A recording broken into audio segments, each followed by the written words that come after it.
can I ask, is music narrative? For me, I would guess so. But I would like to hear from a professional like you. Do you include a narrative in your composition? Like with your composition, are you trying to telling stories or setting messages to the listeners, or just aiming at providing some beautiful treats to their ears?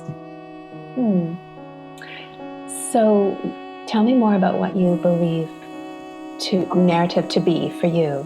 Yeah, like for me, I'm a curator in Oriental museums. So when I'm making an exhibition, I always trying to not just put artifacts or artworks there, like for the audience to comprehend by themselves. I'm always having, for each exhibition I'm making, I'm always having something to tell the audience. There would be a big idea behind the whole curating process. Like it's for example, the blue and white exhibition that is still on the gallery. I'm trying to use that exhibition to tell a global story of blue and white porcelains. So this narrative aspect is always in my curatorial thought or practice. So I'm interested to know, like for your composition, when you are composing some music, are you trying also having some this storytelling aspect in your creation? As a composer, I'm really interested in particular themes, and they come back again and again in my work. One of those is nature and landscape, but the sort of psychological dissonance within landscape and nature. There's sometimes disquieting aspects of our natural world.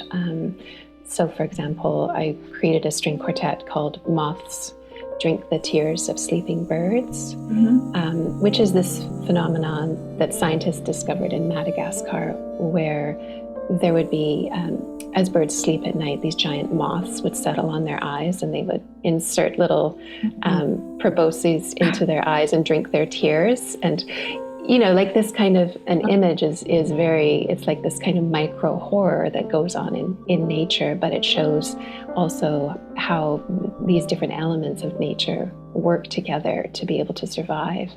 And so I'm often drawn to these kind of little places of dissonance in the natural world. And another piece that I wrote was called Skins Dissolving, and this was a site-specific piece for amplified flute choir. And it was done within the BD Biodiversity Museum, which is in Vancouver. And they were having an exhibit called Skin and Bones. And it was looking at our complicated relationship with the animal world. So I find this a really interesting place. And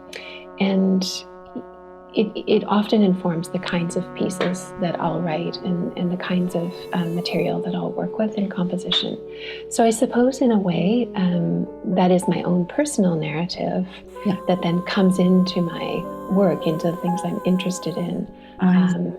And so I would, in that way, I would definitely say that's where I find meaning within my own work, is through researching these types of things.